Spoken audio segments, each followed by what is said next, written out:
Aquí tenemos al internacionalista porque de eso se graduó y estudió en la Universidad Central de Venezuela, fue Daniel Lara Farías, que como se darán cuenta, está sumamente enamorado. ¿Por qué lo No dices? sé si será la primera vez en su vida que está tan enamorado. ¿Por qué lo dices? Mírame el cambio que tienes. Te vistes bien, estás delgado, ¿ok? Estás afeitado, estás peinado decentemente, tú estás enamorado y no lo puedes ocultar. Y a ti que te encanta hablar de otros, sería bueno que nos hablaras de ti. ¿Dónde conseguiste el amor, Daniel Lara? ¿En Alemania? ¿En España? ¿Dónde? Tengo unas pepas de samuro que me regalaron para mi protección el señor Pedro. Y tengo además el Ese es un crucifijo rosario, no es una pepa de Zamuro. pero un rosario hecho de pepas de samuro, amigo, Bueno, ok, pero rosario. Ajá. y de peonías. Y además de eso tengo el crucifijo que se utiliza con la medalla de San Benito, que es el que utilizan los exorcistas. Ajá. Pero eso no Entonces, fue lo que te hizo adelgazar. Ajá. entonces yo lo utilizo para alejar todo ese tipo de maledicencias y ponerlas lejos, lejos, Tú lejos. dices que porque yo estoy diciendo que estás enamorado y te estoy pidiendo Me que nos acaba, hables un poco de tu vida privada, eso es una maledicencia. ¿Por estoy qué? enamorado, estoy Cariño que te enamorado, tengo. Ajá, ¿qué? estoy enamorado de la vida, siempre lo he Ah, estado, pero además de eso, voy a pasar por alto porque estamos en Navidad, el hecho de que me has dicho que me he peinado y parezco una persona decente, lo que quiere decir que antes me sentías indecente, pero no importa, Napoleón, el cariño es el mismo, ¿sabes? tenemos muchos amigos comunes y uno de ellos Muchos, me dijo de que verdad. inclusive en las noches, las pocas noches que estás solo, recitas los versos de Becker y lloras. Pero eso sí no es verdad, eso sí no es verdad. Ah, o Eso sea sí que no. el otro es verdad. Entonces, Pues no mira, sé, no sé. No sé, no voy a caer en tu terreno, Napoleón, pero fíjate ¿qué? que es una cosa importante. Tú sabes que a mí mucha gente me dice, y eres tú quien me lo hace saber, que cuando yo estoy en tu programa, ahí llego a un público que no es el público que me ve en mi programa, o que me ve y no le gusta, ¿no? Porque dicen que ese personaje que aparece en Fuera de Orden, que es mi programa en mi canal, donde donde están el Festival de Caras de Tabla y toda esa cosa, ese personaje que es el enemigo de todos, hay gente que no le gusta el plomerio informativo. Y yo recibo muy bonitos comentarios cada vez que vengo a este programa de gente que nos ve. Y es que, por supuesto, es que el público que te sigue tiene un contenido que le gusta ver, que probablemente no sea los contenidos que yo hago, pero lo importante, que es lo que a mí me llama la atención, es la, la capacidad que tiene alguna gente de decir, a mí este tipo no me gusta para nada, pero como lo está entrevistando Napoleón, déjame ver qué es lo que dice. Entonces, eso demuestra que tú tienes unos seguidores que son más fieles que los seguidores de los politiqueros, porque yo a veces veo los seguidores de los politiqueros que los defienden de una manera como si los conocieran y fueran sus hijos. Sí, Dicen, no, eso no, es no, verdad. eso no fue lo que él quiso decir, eso no fue lo que él quiso decir, eso no Está fue lo que él sucediendo dijo. ahora, por cierto, mucho. Pero mira, no, lo que pasa es que en este programa tú te comportas como tú realmente eres, con todo lo que has estudiado, todo lo que sabes y demás, ¿no? Y O quizás finjo mejor. no empiezas a querer desesperadamente agredir y a llamar la atención. Es un personaje, tú mismo me dijiste que es un personaje, Aquí está, pero mira, yo te mira, invité nuevamente, te invité. Ah, mira, ese muñeco no lo conocía, sí, ese soy yo. con la bandera de España. Sí, no, no es la bandera, no es la estampa, ¿cómo se llama? Una cinta de la Virgen del Pilar, que me la regaló mi amiga María Eugenia en España. Y se la Perfecto, puse pero aquí. esa es la bandera de España. Claro, porque es la patrona de De España. España, claro. Bueno, yo te había pedido, yo sé que es sumamente difícil porque es un régimen que se basa en la mentira. Y como decía Goebbels, cuando mayor es la mentira, primero se la cree la gente. Y yo te pedí hace unos días que hiciéramos un programa se está acabando el año, con las tres mayores mentiras que para ti ha hecho el régimen. Yo sé que es muy difícil porque son muchísimas y son muy grandes, pero vamos a ver qué nos dices tú. Vamos de la tercera a la primera, ¿te parece? ¿O tienes cinco? Fíjate que cuando tú me hiciste esa pregunta, yo, que cada vez que me llamas, yo tengo que hacer la confesión de que el señor Napoleón Bravo es un hombre absolutamente televisivo. Él no te llama, él te videollama porque él quiere estar en la cámara y verte al rostro. Y entonces yo me pongo sumamente nervioso cuando Napoleón me videollama. Entonces yo trato de esconderme, trato de, no, no estoy peinado, no estoy, entonces no le contesto. Porque, pero entonces cuando la última vez que hablamos, tuve la necesidad de responderle porque en el momento en que Napoleón Bravo me video llama, estaba sonando una canción de Altemar Dutra. Empezó a sonar y yo dije, esto tiene que ser una coincidencia feliz. Y entonces la canción se llama ¿Qué quieres tú de mí? Y entonces yo dije, déjame contestar a Napoleón a ver qué quiere Napoleón de mí. Se puso muy de moda ya por los años 60.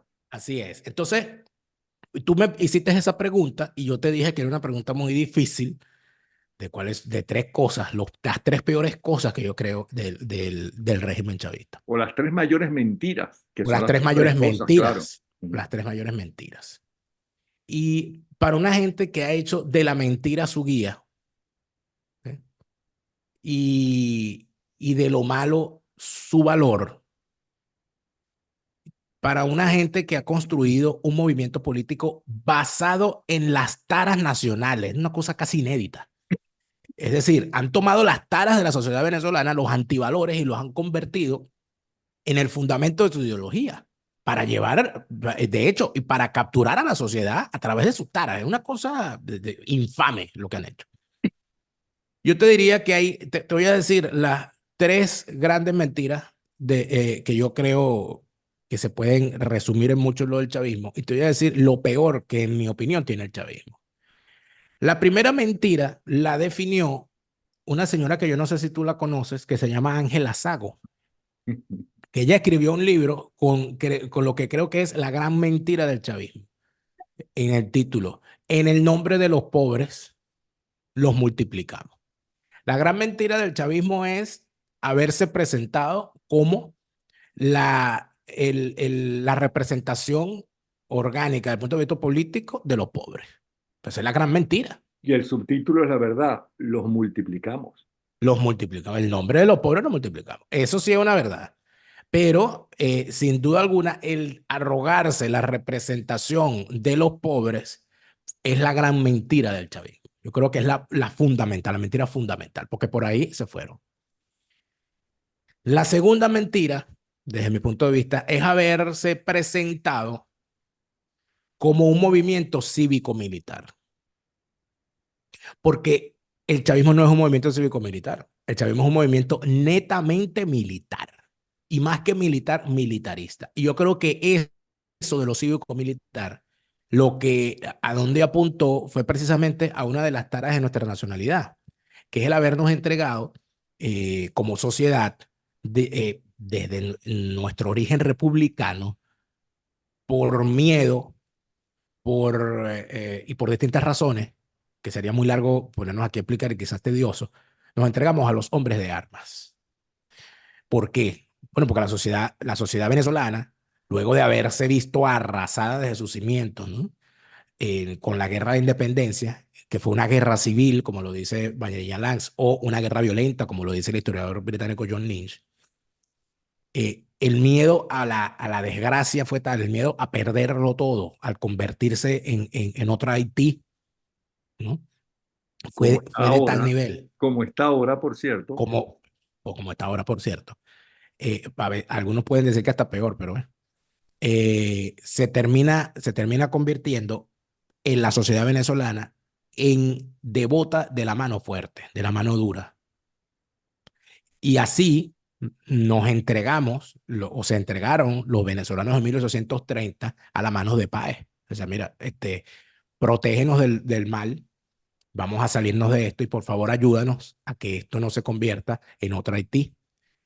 ¿A cambio de qué? Bueno, a cambio de darle a Páez todo el poder, todo el control y todo lo que él se quisiera coger.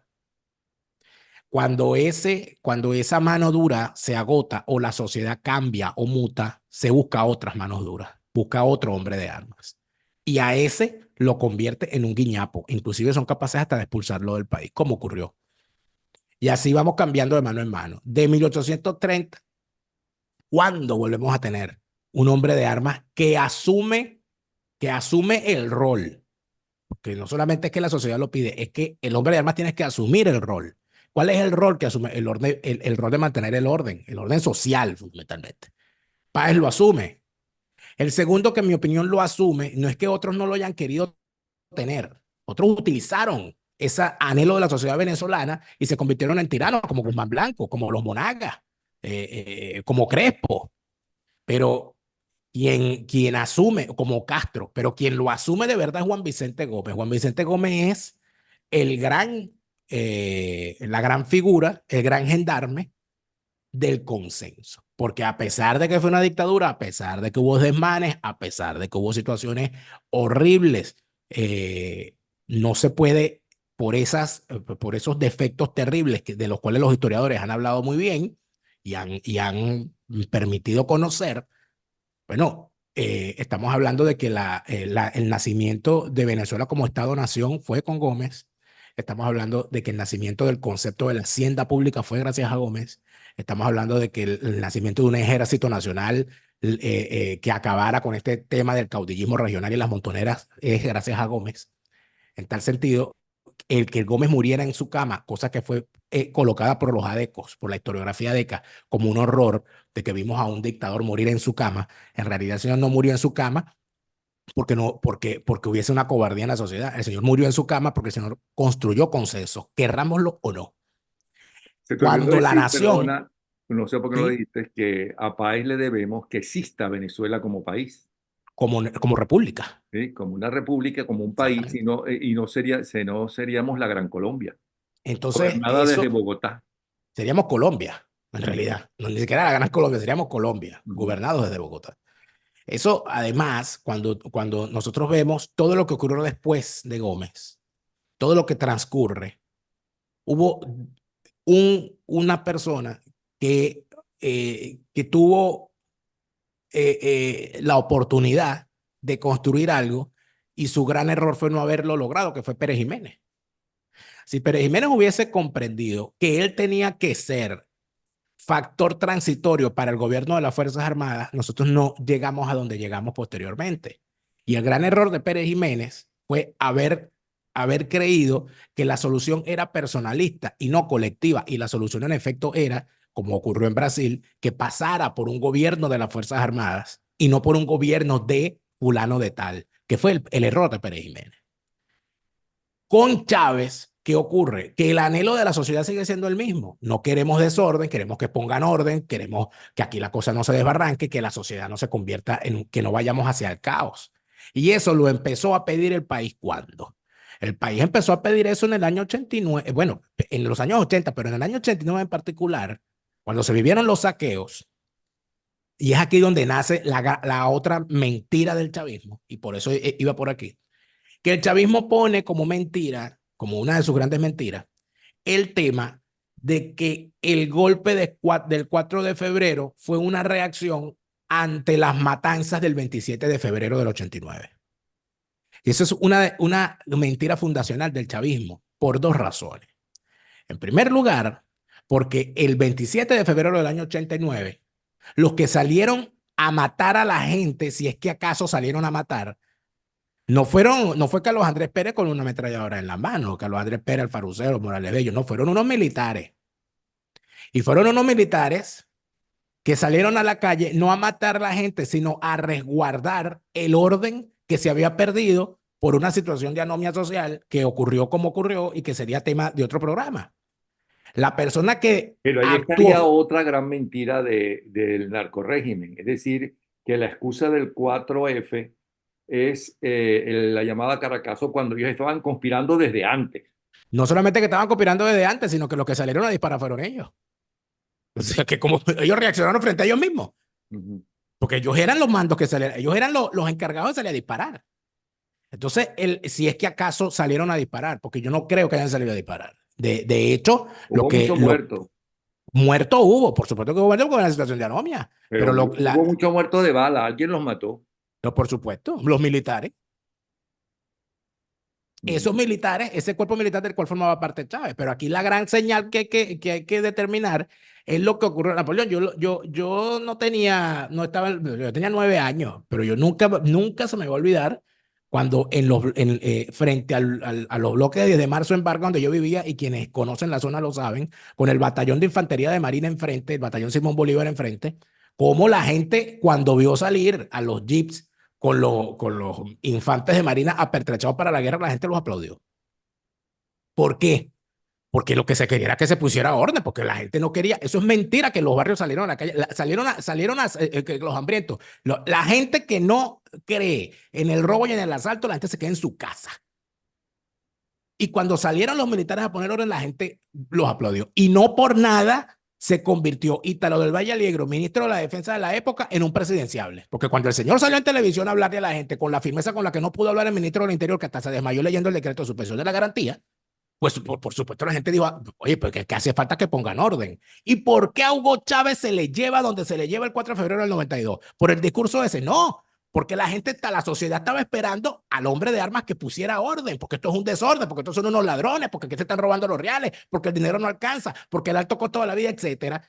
La tercera gran mentira del chavismo es vender al chavismo como esa solución que la sociedad venezolana anhelaba, del hombre de armas que viene a poner orden y que viene a crear consensos para mantener a la nación y al Estado-Nación unido. Esa fue la tercera gran estafa, ¿no? Más que una mentira, una estafa, porque en vez de entregarle a la sociedad el control de la nación, el control del Estado, a una persona responsable que con las armas en la mano se convirtiera en lo mismo que se pudieron convertir hombres de armas como Páez o como Gómez en su momento, caímos en manos de un estafador, de un delincuente, de un criminal, de un acomplejado, de un tipo prisionero de sus complejos y de sus supersticiones y de su megalomanía, etcétera. Y además de eso, acompañado por una banda de zarrapastrosos con capacidades criminales que terminan en lo que yo termino pensando, que es que la fase superior de la izquierda es el crimen.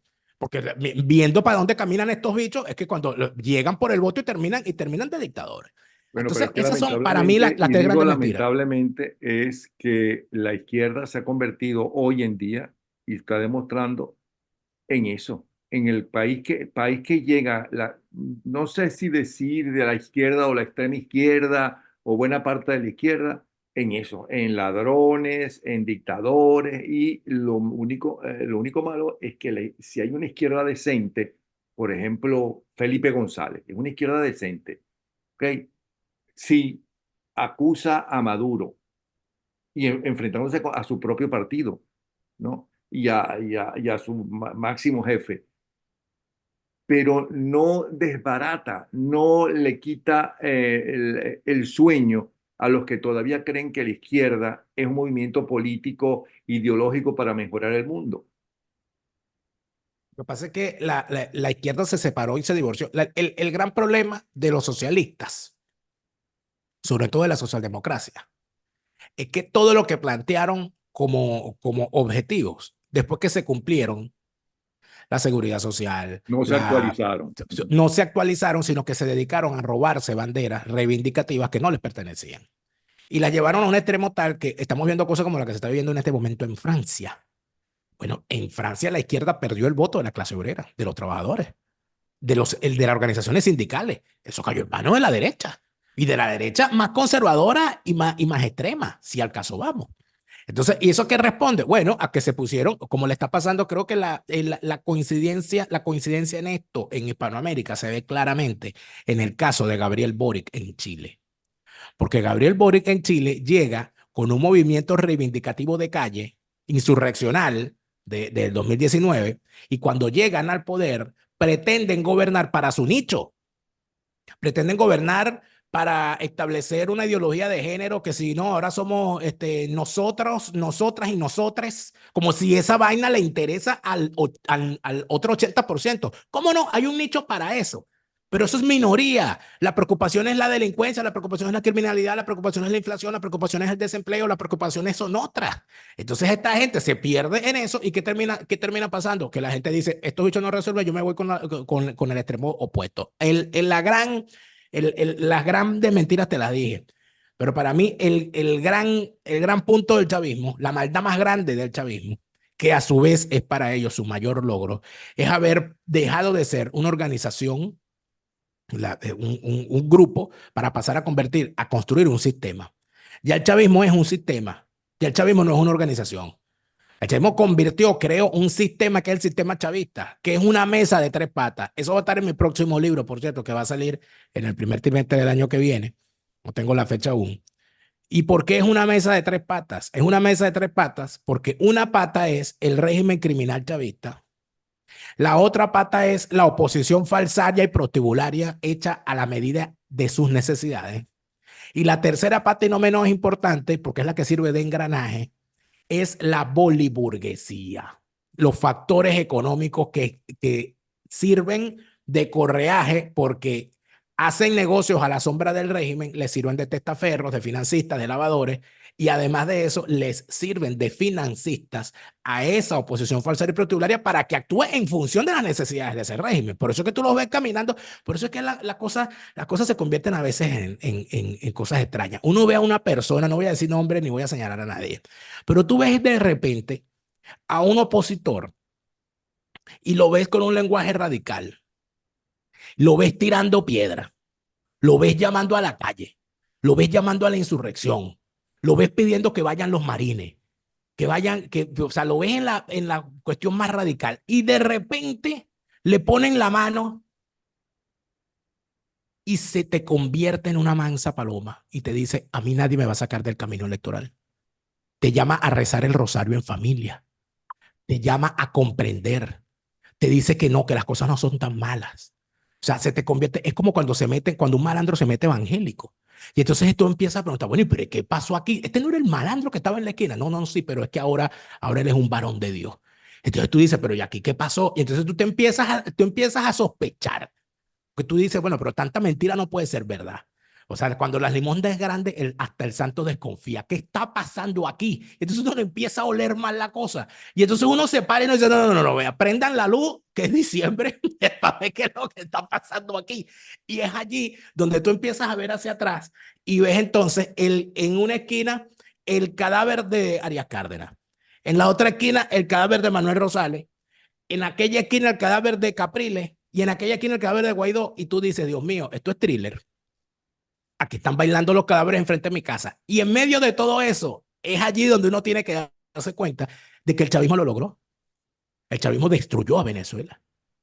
Napoleón, vamos para el año 25 del chavismo. El 2024 es el año 25 de esta gente. Y eso nosotros tenemos que entenderlo. Si nosotros no entendemos que el chavismo logró su cometido de destruir nuestro país, nosotros no vamos a lograr construir otro país. Mientras nosotros sigamos pensando en reconstrucción, estamos equivocados. Eso yo lo creo de verdad. Porque aquí no hay nada que reconstruir. Aquí no quedaron esos escombros. Están envenenados. Aquí necesitamos construir un país real adaptado a las necesidades de los venezolanos de hoy, no adaptados a las necesidades de los exministros, a las necesidades de los exdiputados, a las necesidades de los que ya pasaron. Y como bien planteaba, yo no recuerdo de verdad quién planteaba esa idea, de que los problemas educativos de hoy debieron empezar a resolverse hace 20 años.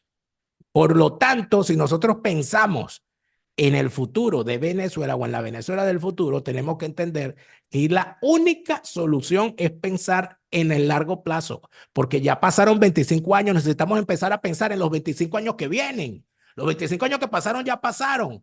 Ya esa guerra se perdió y nosotros no podemos ser como esos generales que definía Clausewitz, de que todos los generales se preparan para la guerra anterior. Pero ya tenemos que prepararnos para la guerra que viene, porque la anterior se perdió. El chavismo logró su cometido de destruir el país. Ahora la gran pregunta es, ¿qué vamos a hacer ahora? Y no podemos hacerlo con los generales del ayer, los que perdieron. O sea, le vamos a seguir dando la oportunidad a los que perdieron la batalla, a los que se convierten en comecandela cuando están en la acera de enfrente, cuando le abren la reja, como el famoso video de los perritos, que cuando está la reja cerrada se ladran y se ladran, y cuando le abren la reja, los bichos están mansos, viéndose el uno al otro. Yo creo que con ese estilo que ha sido el que hemos visto durante 25 años, no lo vamos a lograr, porque no podemos seguir confiando en que nosotros no podemos seguir comiendo sobre esa mesa de tres patas, porque le hacemos el juego a la mesa. Hay que romper esa mesa, hay que romper ese sistema. Daniel, de verdad que muchas gracias, bien interesante. Gracias a ti. Me estaba sonriendo porque comentaba con Ángela. Yo le pedí las tres mayores mentiras del régimen, pero no te preocupes, que él por algún lado va a sacar y se va a meter con la oposición. Yo, Porque han yo no me estoy pasado metiendo con, 20 minutos, Daniel, y no todavía me estoy no metiendo con han nadie. Tú me hiciste metido una con pregunta. la Bueno, pero si sabes cómo soy, ¿para qué me invitas? Estoy increíble. Bueno, te invito porque sé cómo eres. Yo no te estoy criticando. Estoy demostrando que te conozco muy bien. Además, yo creo que todo el mundo, si una persona debe escuchar los puntos de vista, sobre todo si están bien dichos, porque además tú en este programa siempre hablas muy coherentemente. ¿Me explico? Uno puede estar a favor o en contra de lo que tú dices, pero hay que escuchar. Esa gente que solamente escucha lo que quiere escuchar, es decir, la gente que piensa como ellos, no evoluciona, Es no así. tiene posibilidad de conocer la verdad, que nadie la tiene, sino la otra verdad. De Sí. verdad que muchas gracias. Gracias a ti, Napoleón. Un Bueno, placer y nos siempre. vas a decir, vamos a hacer un programa especial de fin de semana con la música. ¿Viste lo que te mandé?